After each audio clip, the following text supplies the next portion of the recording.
وبركاته. نحمد الله تعالى ونشكره ونصلي ونسلم على حبيبنا المصطفى وآله. أشهد أن لا إله إلا الله وحده لا شريك له وأشهد أن سيدنا محمدا عبده ورسوله.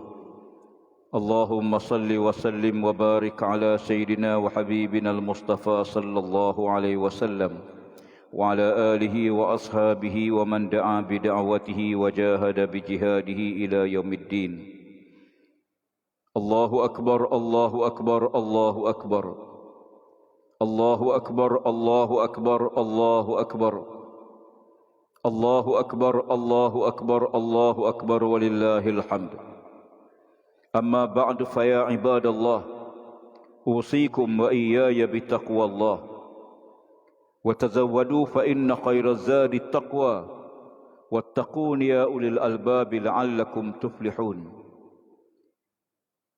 Para jemaah dirahmati Allah sekalian, marilah sama-sama kita bertakwa kepada Allah Subhanahu wa taala dalam keadaan kita gembira menyambut hari kemenangan bagi umat Islam setelah Allah Taala menyatakan dalam Al-Quran, walitukmilul iddata walitukabbirullaha ala ma hadakum wala'allakum tashkurun. Dan hendaklah kamu sempurnakan puasa selama sebulan. Kemudian hendaklah kamu bertakbir, memuji, membesarkan Allah, mengagungkan Allah di atas petunjuk hidayah Allah kepada kamu. Mudah-mudahan kamu bersyukur kepada Allah dan mendapat petunjuk daripada Allah Ta'ala. Muslimin yang dirahmati Allah, Hari Raya Aidilfitri adalah hari kemenangan bagi umat Islam. Kan itu kita diminta bertakbir. Kerana Nabi SAW menyatakan bila kamu mendapat berita gembira, hendaklah kamu bertakbir. Hari Raya bukan hari sedih. Hari Raya ialah hari gembira. Hari kita merasa bangga menjadi seorang Muslim, merasa bangga melaksanakan perintah Allah, merasa bangga dapat melaksanakan tanggungjawab sebagai hamba Allah. Bukan saja kita mendirikan dan mengerjakan ibadah puasa selama sebulan, tetapi menjauhi maksiat kepada Allah, menjauhi perkara yang durhaka kepada Allah, menghidupkan siangnya dengan ibadah puasa dan amal-amal yang lain. Manakala malam hari menghidupkan sembahyang tarawih, sembahyang tahajud, qiraatul Quran dan sebagainya. Dan ditutupi perayaan itu atau kegembiraan itu dengan sambutan Hari Raya Aidilfitri. Aid yakni kembali. Al-Fitri mana fitrah, yakni kembali pada fitrah. Hari ini kita dilarang berpuasa, walaupun berpuasa mendekatkan diri pada Allah. Allah Ta'ala haramkan kita berpuasa pada hari ini kerana Allah Subhanahu wa Ta'ala nak berikan kegembiraan kepada orang beriman. Makanlah kamu, minumlah kamu, dan lakukanlah apa yang dibenarkan oleh syarak. Tetapi hendaklah kita insafi, dalam suasana itu kita diminta mengingatkan peristiwa besar. Dalam ucapan takbir kita, kita melaungkan kemenangan Islam. Kita setiap tahun memperingati peristiwa peperangan Ahzab. Dalam ucapan takbir kita, wahazamal ahzaba wahdah, dan Allah Ta'ala mengalahkan tentera-tentera bersekutu dengan dia saja, yakni tidak bergantung kepada makhluk, tidak bergantung kepada bilangan tentera yang ramai, senjata yang canggih. Maka Allah lah yang mengalahkan tentera-tentera bersekutu. Di waktu mana sahabat-sahabat merasa bimbang kerana gabungan tentera-tentera musuh yang bergerak untuk menghancurkan umat Islam, Nabi sallallahu alaihi wasallam menyampaikan berita tersebut kepada para sahabat bahawa kali ini musuh akan bersatu untuk menghancurkan Islam. Sama ada golongan musyrikin Mekah, golongan Nasrani, golongan Majusi, mereka berpakat menentang Nabi sallallahu alaihi wasallam dan umat Islam di Mekah. Berita tersebut disambut dengan kemenangan atau kegembiraan bila mana tentera-tentera Islam di kalangan para sahabat menyaksikan kedatangan tentera-tentera Ahzab dengan masing-masing membawa bendera, panji-panji setiap kumpulan. Firman Allah Ta'ala, walamma ra'al mu'minuna al-ahzab qalu hadza ma wa'adana Allah wa rasuluhu wa sadaqallahu wa rasuluhu wa ma zadahum illa imanan wa taslima. Dan tatkala mana orang-orang beriman, yakni para sahabat Nabi, melihat kedatangan tentera-tentera Ahzab, lalu mereka berkata, inilah janji Allah dan janji Rasul kepada kita. Benarlah Allah dan benarlah Rasul. Dan mereka tidak bertambah ketakutan atau kebimbangan, mereka bertambah keimanan kepada Allah Subhanahu wa taala. Lalu Allah menyatakan, minal mu'minina rijalun sadaqu ma ahadullah alaih faminhum man qada nahbahu wa minhum man yantazir wa ma baddalu tabdila. Di mana Allah Ta'ala menyatakan di kalangan mereka, yakni orang-orang beriman, ada yang telah membuktikan keimanannya kepada Allah, yakni gugur syahid dalam medan perang tersebut, manakala yang lain menunggu giliran masing-masing.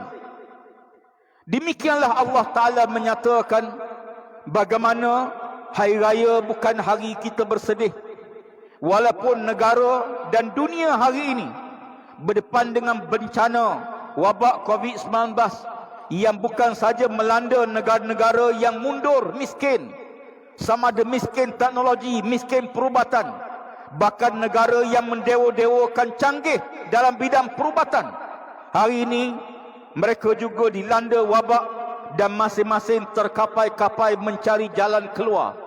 Apakah penyelesaian kepada masalah wabak COVID yang melanda dunia, yang menyaksikan ratus ribu yang meninggal dunia di negara-negara yang maju? Di Amerika mencatatkan jutaan rakyatnya terkena wabak COVID.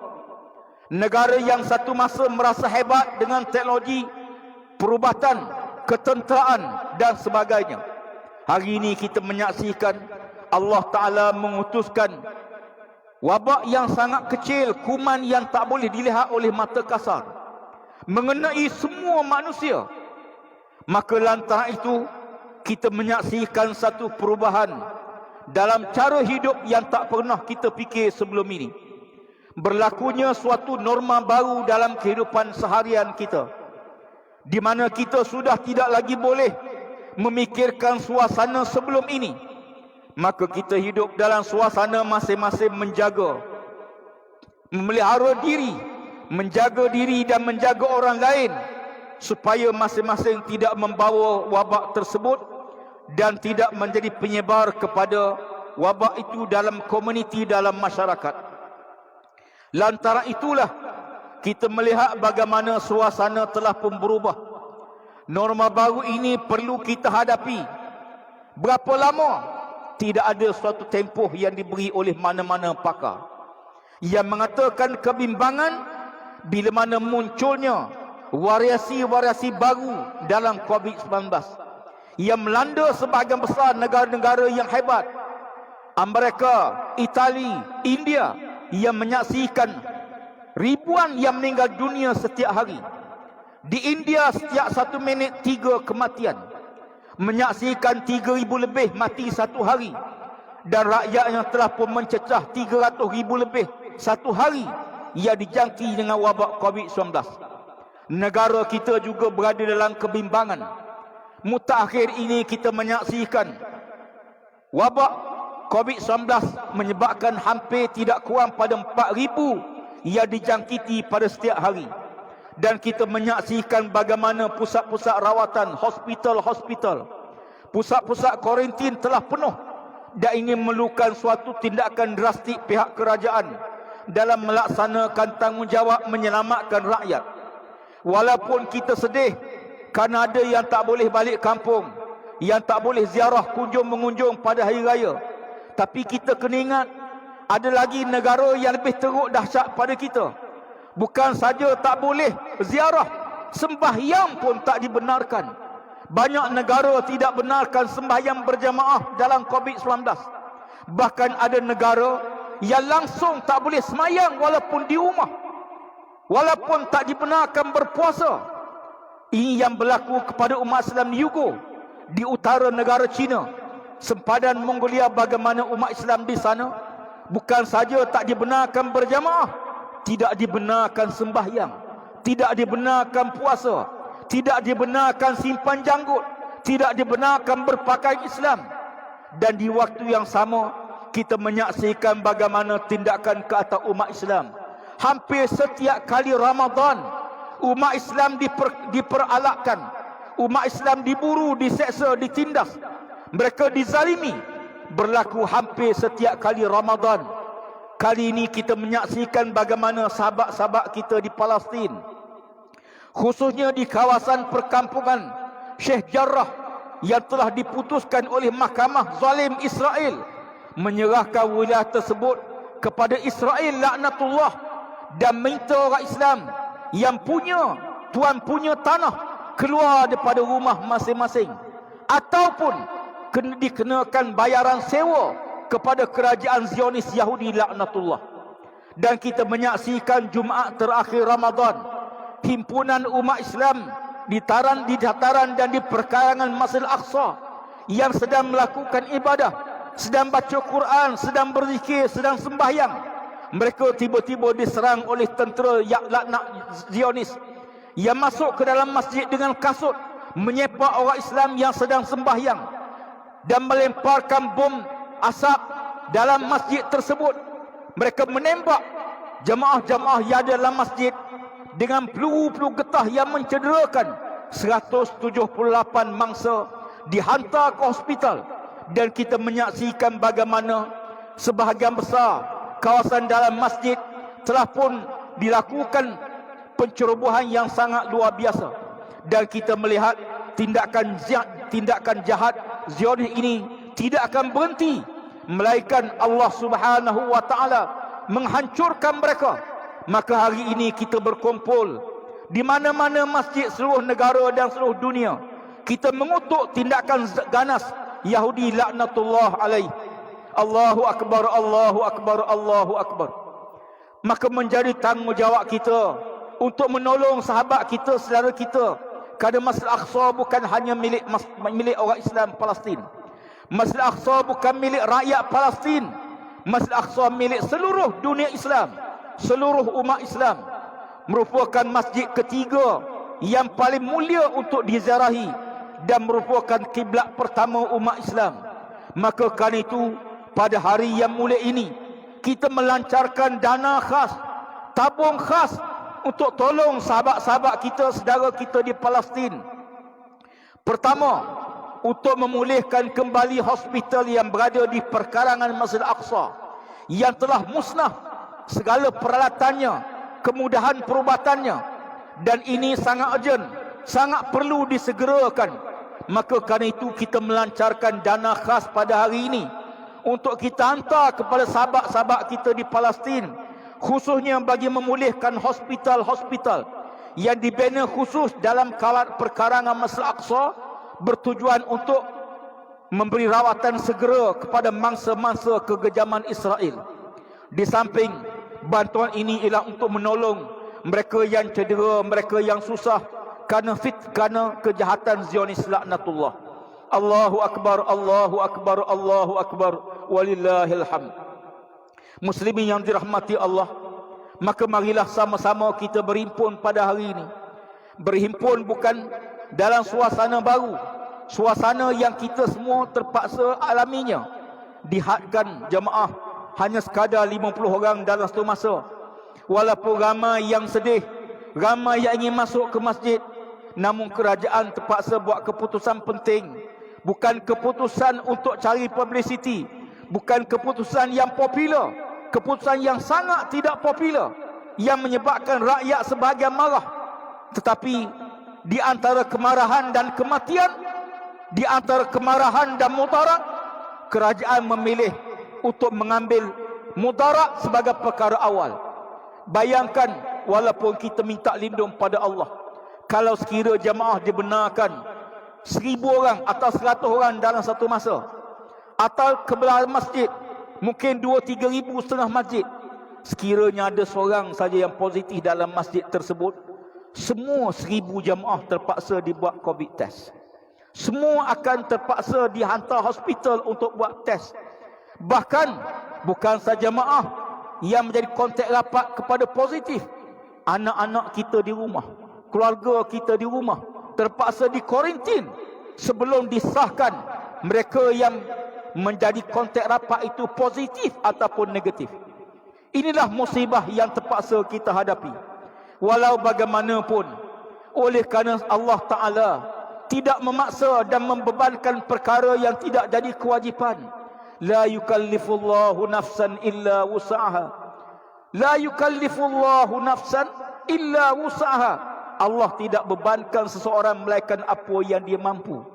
Oleh kerana semayang Aidul Fitri boleh dibuat di rumah, boleh semayang di rumah, maka boleh kita laksanakan di rumah masing-masing.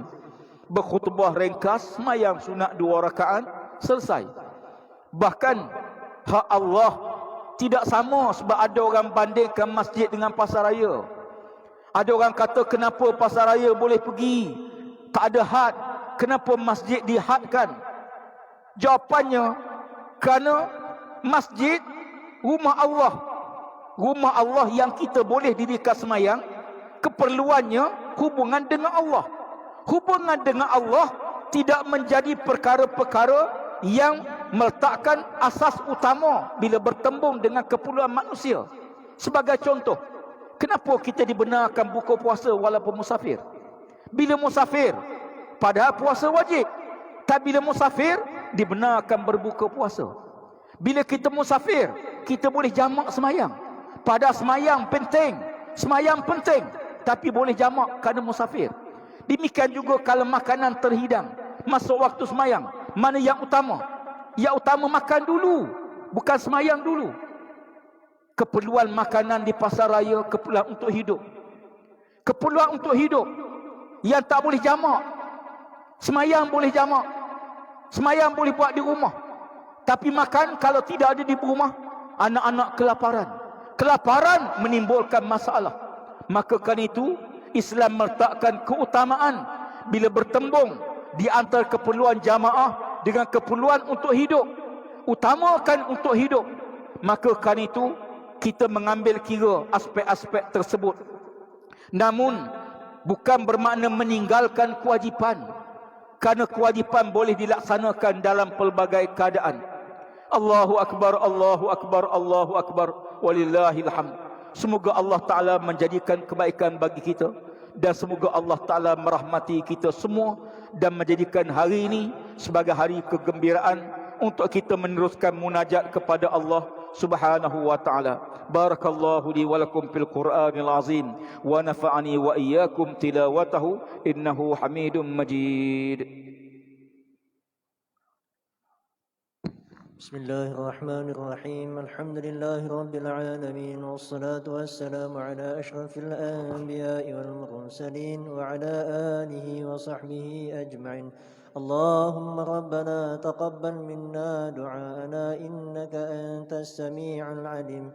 ربنا آتنا في الدنيا حسنة وفي الآخرة حسنة وقنا عذاب النار. وصلى الله على سيدنا محمد وعلى آله وصحبه وسلم والحمد لله رب العالمين. الله أكبر، الله أكبر، الله أكبر، الله أكبر، الله أكبر، الله أكبر ولله الحمد. الله أكبر كبيرا والحمد لله كثيرا وسبحان الله بكرة وأصيلا. لا إله إلا الله وحده لا شريك له وأشهد أن سيدنا محمدا عبده ورسوله. Amma ba'du fa ya ibadallah, usikum wa iyaya bitaqwallah. Sidang jemaah yang dirahmati Allah sekalian, maka marilah sama-sama kita meningkatkan ketakwaan pada Allah Subhanahu wa taala, melaksanakan perintah Allah. Setelah kita selesai mengerjakan puasa yang diperintah oleh Allah Taala dalam Quran, ya ayyuhallazina amanu kutiba alaikumus-shiyam kama kutiba alal ladzina min qablikum la'allakum tattaqun. Wahai orang beriman, difardukan kamu puasa sebagaimana Allah fardukan kepada umat sebelum kamu. Mudah-mudahan kamu bertakwa pada Allah. Matlamat puasa ialah untuk bertakwa pada Allah. Dengan kata lain bahawa sekiranya kita telah puasa sebulan, maka kita boleh menyemak, melihat sejauh mana puasa kita ada kesan dalam hidup kita. Kalau selama sebulan kita boleh semayang tarawih tiap-tiap malam, jangan pula lepas habis Ramadan, kita tak boleh semayang, tak boleh jaga semayang sunat qabliyah, ba'diyah, semayang sunat nawafil. Paling tidak jagalah semayang sunat nawafil, qabliyah, ba'diyah, fardu. Jangan tinggal semayang sunat duha, jangan tinggal semayang tahajud walaupun sekadar 2 rakaat, dan jangan tinggal semayang sunat taubat dan semayang-semayang sunat yang lain yang kita boleh dirikan supaya Ramadan. Sepanjang Ramadan kita baca Quran. Jangan pula lepas Ramadan tiba-tiba kita tinggal Quran. Kita tunggu Ramadan akan datang baru kita buka Quran. Kalau Ramadan kita boleh tinggalkan benda-benda yang dilarang pada siang hari Ramadan, maka sambung terus kita tinggal benda-benda yang tak baik. Walaupun mungkin benda itu makruh, tapi hendaklah kita jauhi perkara tersebut. Mudah-mudahan Allah Ta'ala merahmati kita bersama. Dan marilah juga kita menjaga 6 hari puasa pada bulan Syawal.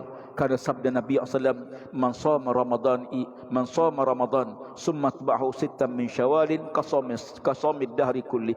Siapa-siapa yang puasa Ramadan, kemudian dia ikuti dengan 6 hari dalam bulan Syawal, maka seolah dia telah berpuasa selama sebulan penuh.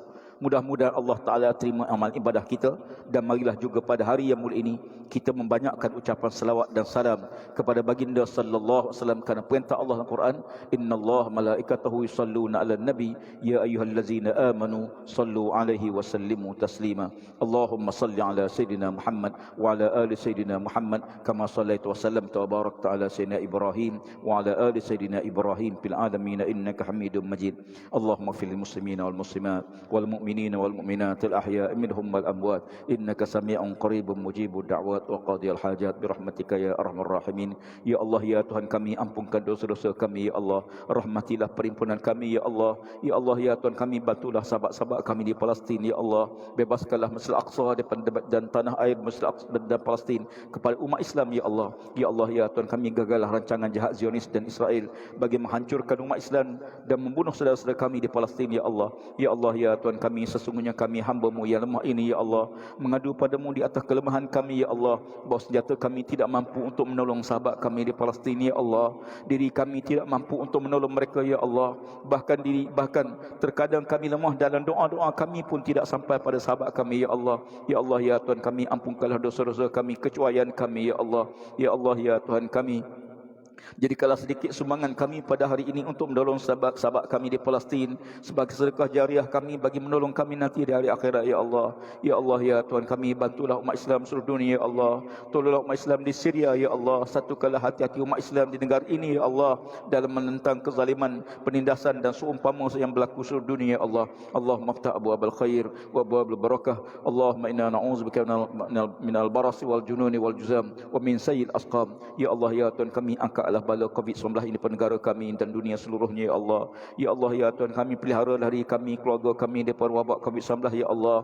Ya Allah, berilah kesembuhan pada sahabat-sahabat kami, saudara kami di hospital yang sedang dirawat ya Allah. Pulihkanlah mereka ya Allah. Engkau berilah kesabaran kepada mereka yang terpaksa menghadapi situasi yang getir ini ya Allah. Ya Allah, ya Tuhan kami, dengan rahmat kesayangan semua kami berlindung padamu ya Allah di atas bala bencana yang sedang menimpa negara kami ini ya Allah. Ya Allah, ya Tuhan kami, satukanlah hati-hati kami ya Allah. Allahumma rabbana alika tawakkalna wa ilaika anabna wa ilaikal masir. Allahumma rabbana atina fid dunya hasanah wa fil akhirati hasanah wa qina azaban nar wa adkhilna jannata ma'al abrar ya aziz ya ghaffar ya rabbal alamin. Wa sallallahu ala sayidina Muhammad wa ala alihi wa sahbihi ajma'in. Walhamdulillahi rabbil alamin. Ibadallah, innallaha ya'muru bil 'adli wal ihsan wa ita'zil qurba wa yanha 'anil fahsya'i wal munkar wal baghi ya'zukum la'allakum tadhakkarun. Fadhkurullaha al-'azim yazkurkum was'aluhu min fadlihi yu'tikum. Walaziqullahi akbar. Wallahu ya'lamu ma tasna'un. Allahu akbar. Allahu akbar. Allahu akbar. Walillahil hamd. Salam.